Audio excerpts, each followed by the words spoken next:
इस बार का मॉनसून सत्र लगता है बीजेपी के लिए मुश्किलें ज्यादा लाया हुआ है। ध्यान रहे, मॉनसून सत्र के शुरुआती 3 दिन काफी हंगामेदार रहे।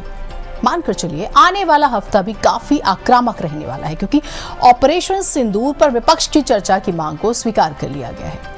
सरकार ने पहलगाम आतंकी हमले और ऑपरेशन सिंदूर पर लोकसभा में 16 घंटे की चर्चा कराने पर सोमवार को सहमति जताई थी।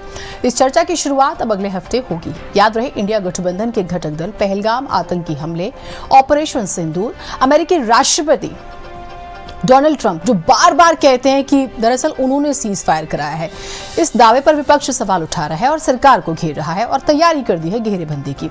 इन मुद्दों पर जवाब मांग रहा है और तो और विपक्ष इन मुद्दों पर सवालों का जवाब देने के मकसद से प्रधानमंत्री नरेंद्र मोदी की सदन में मौजूदगी के लिए लगातार सरकार पर दबाव बना रहा था। पहले विपक्षी दल इस बात पर जोर दे रहे थे कि चर्चा इसी सप्ताह शुरू होनी चाहिए, लेकिन पीएम मोदी के विदेश में होने की वजह से रणनीति एक हफ्ते के लिए बदल दी गई। वैसे मजेदार बात यह है कि सत्र की शुरुआत ही काफी आक्रामक रही है। ध्यान रहे, सत्र के पहले दिन जहां विपक्षी दलों ने ऑपरेशन सिंदूर पर चर्चा कराए जाने की मांग की, तो वहीं इस सत्र के दूसरे और तीसरे दिन बिहार में मतदाता सूची से मतदाताओं के नाम हटाए जाने के मुद्दे पर विपक्ष हमलावर रहा। मंगलवार को बिहार में मतदाता सूचियों के विशेष गहन पुनरीक्षण यानी एसआईआर को लेकर विपक्षी सांसदों ने लोकसभा और राज्यसभा दोनों के अंदर और बाहर प्रदर्शन किया था।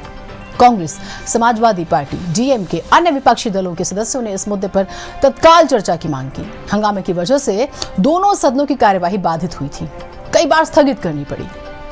यहां तक तो ठीक था, लेकिन खबर यह है कि जो दबाव बनाने की कोशिश विपक्ष कर रहा था, बीजेपी कहीं या केंद्र की सरकार, पूरा एनडीए उस पिच पर फंसता हुआ नजर आ रहा है। ऑपरेशन सिंदूर पर विपक्ष का प्लान तैयार हो चुका है, ये मानकर चलिए। आगे बढ़ते हैं। इन दिनों यूपी में